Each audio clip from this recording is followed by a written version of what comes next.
What is an average dinner for the family? Well, I cook a pot of beans and fry some potatoes, some corn or something like that. Those were the words of a mother in 1935, trying to stretch every penny to feed her children. In that decade, families survived on just $2 per week for groceries. That's less than 30 cents a day to keep everyone fed. Long before fast food or meals that only needed microwaving, our grandparents already knew how to turn cheap ingredients into hearty and comforting meals. Today, let's take a trip back to Grandma's old kitchen and discover 25 cheap meals that nourished an entire generation through the toughest times. These weren't just recipes. They were acts of love, creativity, and survival wrapped in the warmth of a family table. Mac and cheese. Let's start with a dish so beloved it's still on dinner tables today: mac and cheese. Grandma would start by boiling whatever pasta she had on hand, usually elbow macaroni because it was cheap and filling.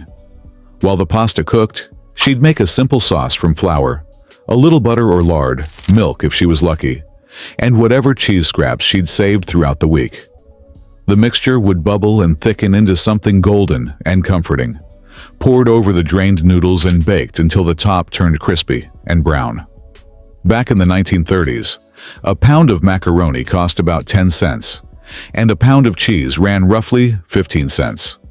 For a total ingredient cost of around 40 cents, this dish could feed a family of 6. During the Great Depression, pasta became what people called the people's meat, a cheap source of energy that kept bodies moving. Italian immigrant families had been making similar pasta dishes for generations, and during the hard times, these traditions spread across American kitchens. For many children, the smell of baked mac and cheese meant someone cared enough to make dinner special. Potato soup. When the cupboard was nearly bare, potatoes saved the day. Grandma would peel and dice whatever potatoes she had, toss them into a pot with water, an onion if available, and maybe a ham bone she'd been saving. The pot would simmer on the stove for hours, filling the house with a warm, earthy smell that promised something filling was coming. She'd mash some of the potatoes right in the pot to thicken the broth, creating a creamy texture without needing expensive cream. A 5-pound sack of potatoes cost only about 15 cents in the 1930s, and a single onion was just 2 cents. One pot of potato soup cost less than 25 cents and could feed 6 hungry mouths with seconds to spare. This was survival in liquid form. During the Depression, when families lost their farms and moved to cities looking for work, potatoes remained the one reliable food: cheap, filling, and available year-round. German and Irish immigrants brought their potato soup traditions to America, and these recipes became lifelines during the hardest years. This lesson on turning the most basic ingredients into comfort food still holds true today. If these cheap meals bring back warm memories and honor the previous generation, let's hit the like button right below the video, and together, we will preserve this precious legacy. Pancakes. Breakfast could be the hardest meal to manage, but Grandma knew how to make something special from almost nothing.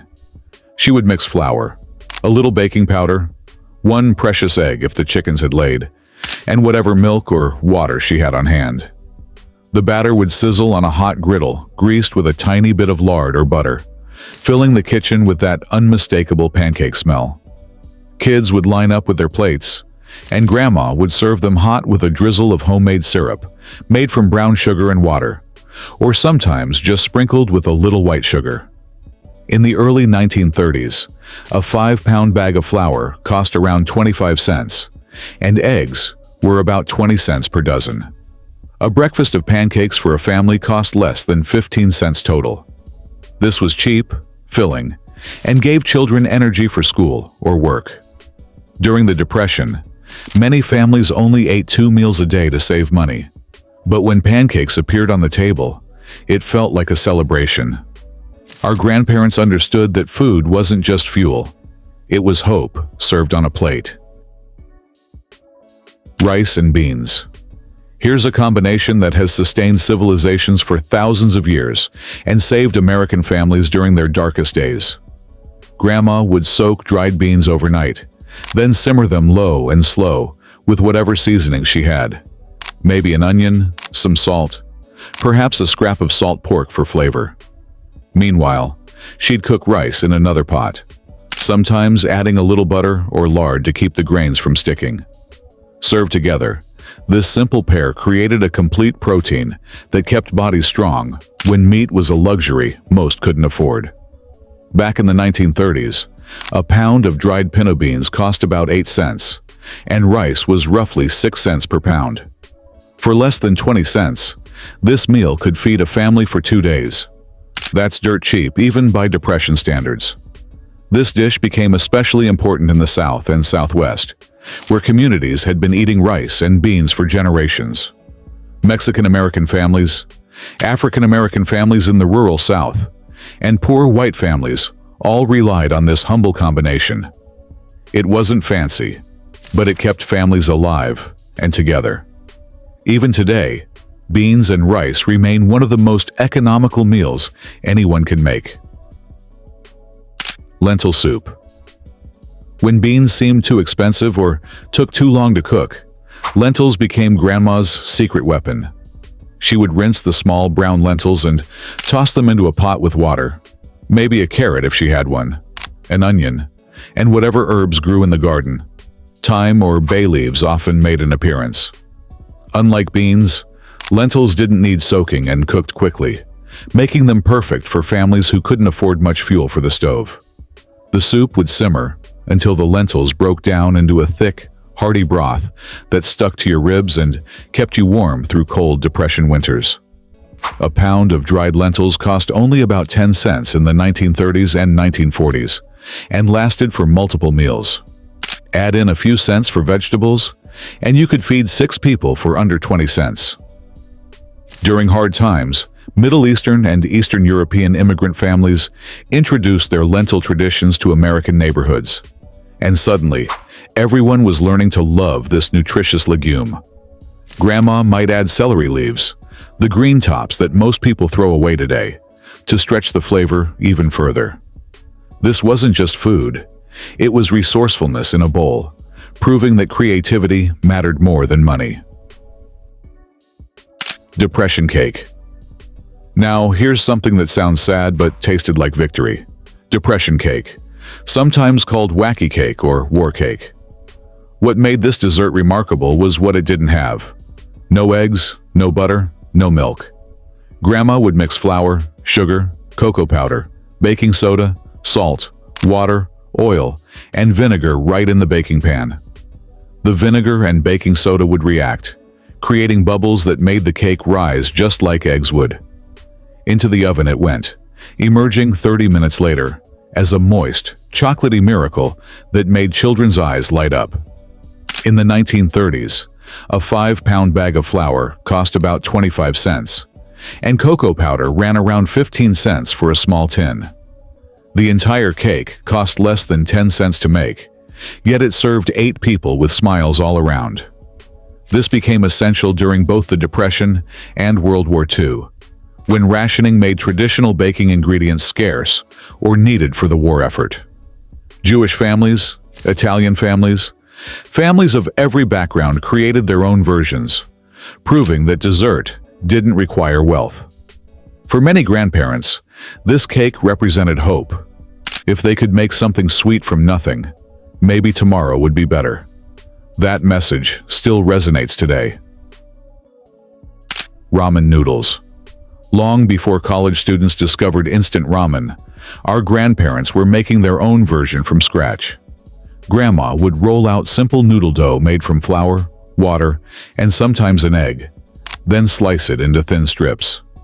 These would get dropped into boiling broth made from chicken or beef bones she'd saved, vegetable scraps, and whatever seasonings made their way into the pot. The result was a steaming bowl of comfort that warmed you from the inside out, especially during harsh winter months when heating fuel was scarce. In the 1930s, flour cost about 5 cents per pound, and if Grandma saved bones from a previous meal, The broth was essentially free. A pot of homemade noodle soup cost under 15 cents and fed the whole family. This was particularly common among Asian American families who brought their noodle-making traditions from China, Japan, and other countries. But during the Depression, everyone learned to appreciate a good bowl of noodles. The dish required skill and time, but almost no money. The perfect Depression-era combination. Our grandparents would be amazed to see people paying $15 for a bowl of ramen in trendy restaurants today, when they survived on homemade versions for pennies. Lard and sugar sandwiches. This one might shock modern sensibilities, but during the absolute worst times, this sandwich kept people going. Grandma would take 2 slices of bread, spread a thin layer of lard on each piece, then sprinkle it with sugar. That was it. No protein, no vegetables, just pure calories to keep bodies functioning when there was literally nothing else. Some families would toast the bread first to make it special, watching the sugar caramelize slightly and the lard melt into the warm bread. A loaf of bread in the 1930s cost about 8 cents. Lard was roughly 12 cents per pound, and sugar ran about 5 cents per pound. One sandwich cost less than 3 cents to make, the cheapest meal on our entire list.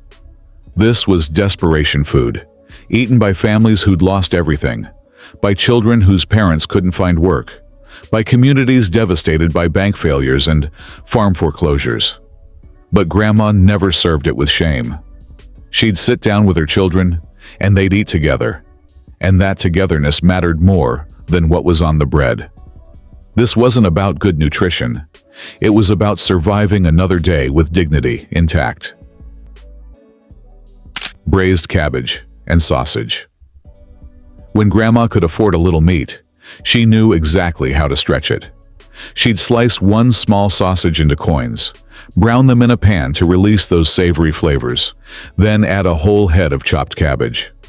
As the cabbage cooked down, it would absorb all the meaty goodness from the sausage, transforming from a pile that filled the pan into a sweet, tender side dish that could feed 6 people. Sometimes, she'd add a splash of vinegar or a sprinkle of caraway seeds for extra flavor, techniques borrowed from German cooking traditions. In the 1930s and 1940s, a head of cabbage cost only about 5 cents, and a small sausage ran maybe 10 cents. For 15 cents total, this dish provided vegetables and protein for the entire family. Cabbage was a winter vegetable that stored well in root cellars, making it available even in the coldest months when fresh produce disappeared from markets. Eastern European immigrant families, particularly Polish and German communities, had been making versions of this dish for generations, and during the Depression, these traditions spread to every neighborhood.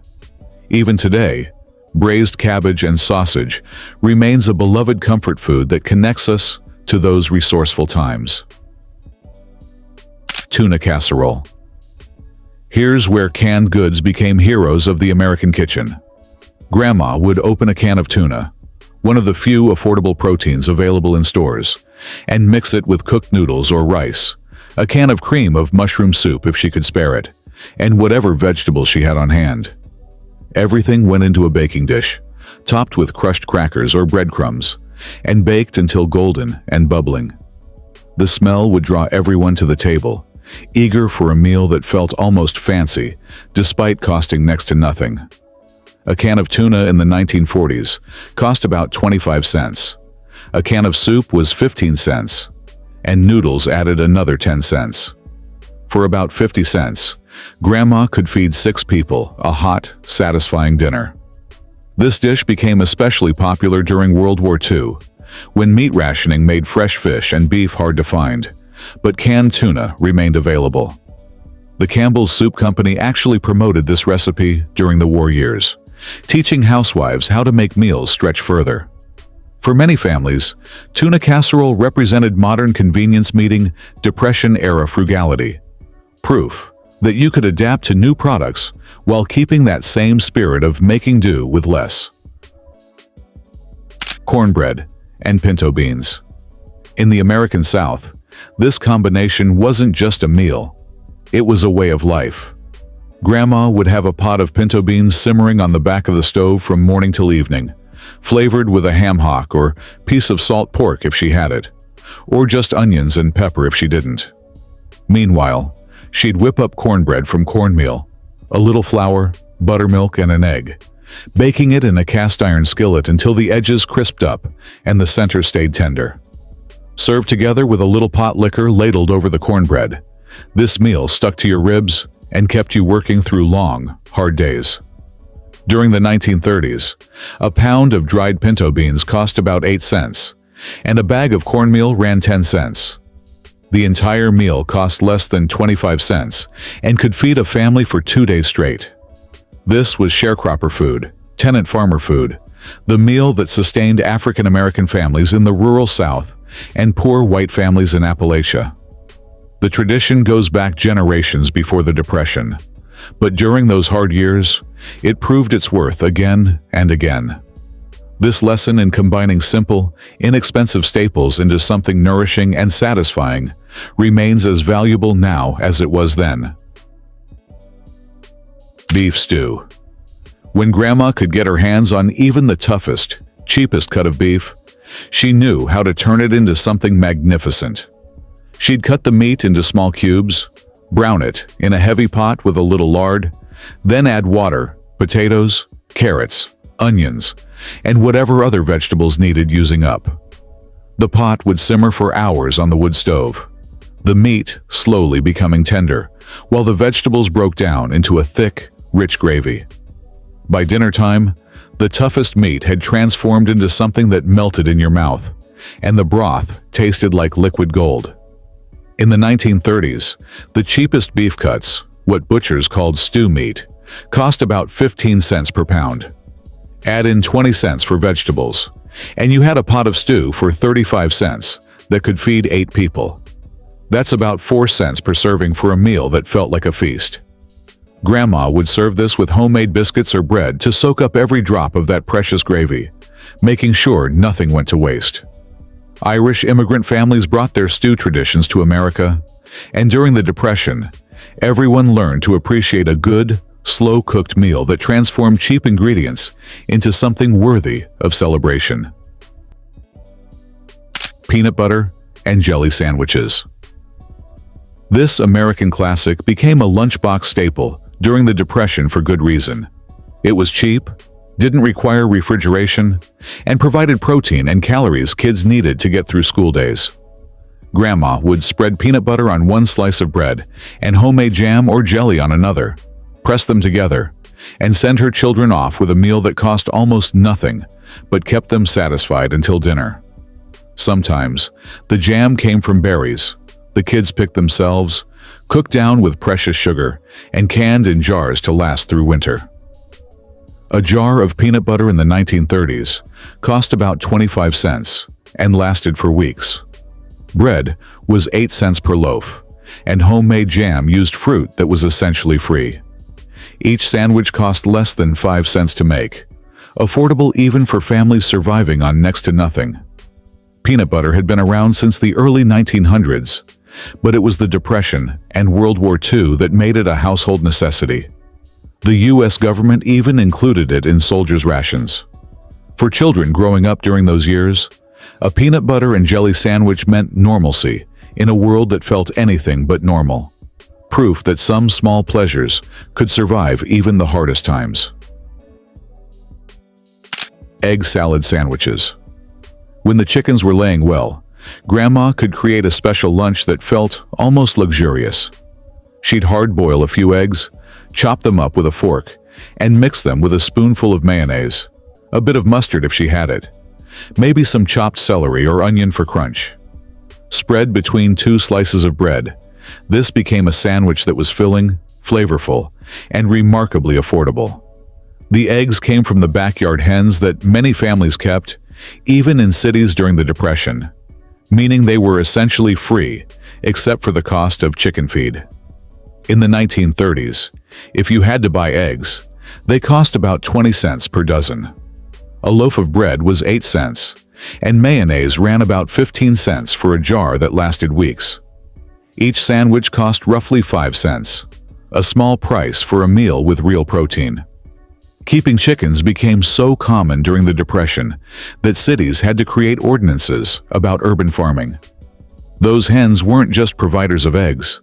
They were insurance policies against hunger, turning kitchen scraps into precious protein that kept families fed.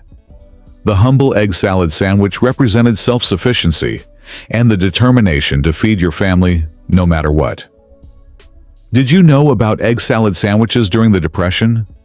Or have you ever heard stories from your grandparents about keeping chickens?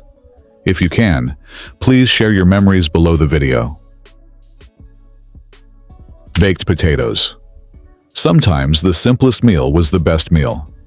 Grandma would scrub potatoes clean, pierce them with a fork, and set them directly in the oven, or even in the coals of the wood stove.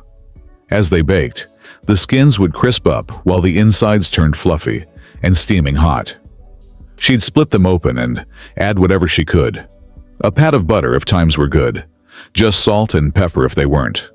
Sometimes a sprinkle of cheese or a spoonful of leftover beans. This was a meal that cost almost nothing but satisfied completely. A 5-pound bag of potatoes cost about 15 cents in the 1930s, lasting a family several days. One baked potato per person meant dinner cost less than 5 cents total for the entire family. During the Depression, potatoes were called Irish apples and considered the most reliable food available. They stored well, grew easily, and filled stomachs when nothing else was available. Families who had lost their farms and moved to cities would plant potatoes in every available patch of dirt, in backyards and empty lots, ensuring they'd have something to eat even when money ran out completely. This dish proved that sometimes you didn't need fancy ingredients or complicated recipes, just one good potato and the will to keep going. Green bean casserole. This beloved holiday dish actually has Depression-era roots, though it became most famous in the 1950s. Grandma would cook fresh green beans if it was summer, or open a can if it was winter, then mix them with cream of mushroom soup and top everything with fried onions or crushed crackers. Baked until bubbly, this casserole transformed humble green beans into something that felt special enough for Sunday dinner. The Campbell's Soup Company created the famous version in 1955, but similar casseroles existed during the Depression as ways to stretch vegetables and create filling side dishes. In the 1940s, a can of green beans cost about 12 cents. A can of cream of mushroom soup was 15 cents, and a small can of fried onions ran 10 cents. The entire casserole cost under 40 cents and served 6 to 8 people. This was particularly popular in the Midwest, where green beans grew abundantly in summer gardens. Grandma would can dozens of jars each fall, ensuring her family had vegetables all winter long. The casserole method, mixing vegetables with a creamy sauce and baking, became a staple of American cooking precisely because it made inexpensive ingredients taste rich and satisfying. These resourceful techniques still matter today. Hot dogs with macaroni salad. Here's a meal that required almost no cooking and kept families fed during the hottest summer days when running the stove seemed unbearable. Grandma would boil hot dogs, one of the cheapest meat options available, and serve them alongside a simple macaroni salad made from cooked elbow pasta, a little mayonnaise, chopped celery if she had it, and whatever seasonings were in the cupboard. Kids could eat this with their hands, workers could pack it for lunch, and everyone left the table satisfied despite the minimal cost. In the 1940s, a pound of hot dogs cost about 30 cents. A pound of macaroni was 10 cents, and mayonnaise was pennies per serving. For about 50 cents, this meal fed 6 people, less than 10 cents per person for both protein and starch. Hot dogs became wildly popular during the Depression because they were pre-cooked, didn't require refrigeration as much as fresh meat, and tasted good even to children who were tired of beans and potatoes. German immigrant communities had brought Frankfurter traditions to America, and during hard times, the humble hot dog became democratized. Rich and poor alike could afford this simple pleasure. For many grandparents, hot dogs represented one small luxury they could still provide their children when everything else had been stripped away. Tater tot casserole. While tater tots themselves weren't invented until 1953, Grandma made similar casseroles using cubed or shredded potatoes during the Depression years. She'd brown ground beef if she could afford it, or use leftover meat scraps, mix it with canned vegetables, top everything with potatoes, and bake until golden and crispy. This one-dish meal meant fewer pots to wash, important when water might need hauling from a well, and created something filling that could stretch a small amount of meat into dinner for 6. By the 1950s, when frozen tater tots became available, this casserole evolved into the version many remember today. In the 1930s and 1940s, a pound of ground beef cost about 20 cents. Canned vegetables were 12 cents, and potatoes were dirt cheap at 15 cents for 5 pounds. The entire casserole cost around 40 cents and provided 2 meals for a family. This was Midwest comfort food at its finest. Practical, economical, and satisfying. Farm families who raised their own cattle and grew their own potatoes could make this for even less. The one-pot casserole method became a hallmark of Depression cooking, reflecting both the need to conserve resources and the desire to create meals that brought families together around the table. Cabbage rolls. This labor-intensive dish proved that even during the hardest times, Grandma would spend hours creating something special for her family. She'd carefully peel leaves from a head of cabbage, blanch them until soft, then fill each leaf with a mixture of rice, a little ground meat if available, onions, and seasonings. The rolls got placed in a pot, covered with tomato sauce or broth, and simmered until everything melded together into something tender and delicious. This was Sunday dinner food, celebration food, even when there was nothing to celebrate. A head of cabbage cost about 5 cents in the 1930s. Rice was 6 cents per pound, and if Grandma used just a quarter pound of meat, that added another 5 cents. The entire batch of cabbage rolls cost under 25 cents and fed 8 people, barely 3 cents per person. Polish, Russian, and Eastern European immigrant families brought their cabbage roll traditions to America, and these recipes became treasured connections to the old country during years when everything else felt uncertain. The time-intensive preparation showed love and dedication. Grandma couldn't give her family money or security, but she could give them food made with care. That message of love, wrapped in cabbage leaves, remains powerful today. Tomato gravy over biscuits. In the South, when there was no meat for gravy, Grandma created this ingenious alternative that became beloved in its own right. She'd start with a little flour browned in bacon grease or lard, then add canned or fresh tomatoes, water, and seasonings, cooking it down into a thick, tangy gravy. Poured over split homemade biscuits, this meal provided carbohydrates, a little protein from the flour and fat, and the bright taste of tomatoes that made even the plainest food sing. During the 1930s, a can of tomatoes cost about 10 cents. Flour was 5 cents per pound, and lard was 12 cents per pound but lasted for many meals. A batch of tomato gravy over biscuits cost less than 20 cents and filled 6 hungry bellies. This was particularly common in Appalachia and the rural South, where families might raise a few hogs for lard and grow tomatoes in summer gardens, canning them to last through winter. Tomato gravy represented ingenuity. When you couldn't afford the traditional white sausage gravy, you created something different that was just as satisfying. For many grandparents, this dish carried memories of making do, of creating joy from scarcity, of mornings when the smell of biscuits baking meant everything would somehow be all right. Stone soup with vegetables. Let's end with a meal that's almost mythical: stone soup.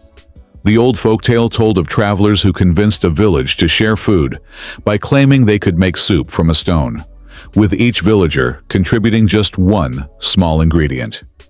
During the Depression, this wasn't just a story, it was reality. Grandma would start with water and whatever she had, a potato, a carrot, an onion, maybe a handful of beans or a soup bone. As the pot simmered, neighbors might stop by and add what they could spare, until slowly, miraculously, a pot of nothing became a pot of something that could feed everyone. The actual cost varied wildly depending on what went into the pot, but the principle remained. By pooling resources, communities survived together. One family's potato, another's carrot, a third's dried herbs. Together, they created sustenance. This was particularly common in urban neighborhoods, where immigrant families from different countries lived side by side, each contributing ingredients from their own traditions. Stone soup represented the spirit of the Depression years, the understanding that survival required cooperation, generosity, and the willingness to share even when you had almost nothing. It taught children that community mattered more than individual wealth, a lesson that resonates powerfully in our modern world. We have finished exploring the 25 cheap meals that sustained our grandparents through the 1930s and beyond. These dishes weren't just about survival. They were about maintaining dignity, creativity, and family bonds during the hardest times imaginable. From mac and cheese to stone soup, each meal tells a story of resilience, ingenuity, and the determination to keep going when everything seemed lost. If this journey back through memory lane has brought back warm images of your grandparents' kitchen, or taught you something new about their incredible strength, please hit the like and subscribe buttons to join us as we continue this journey of discovering, preserving, and honoring this precious past legacy. See you again in the next nostalgic stories and history lessons.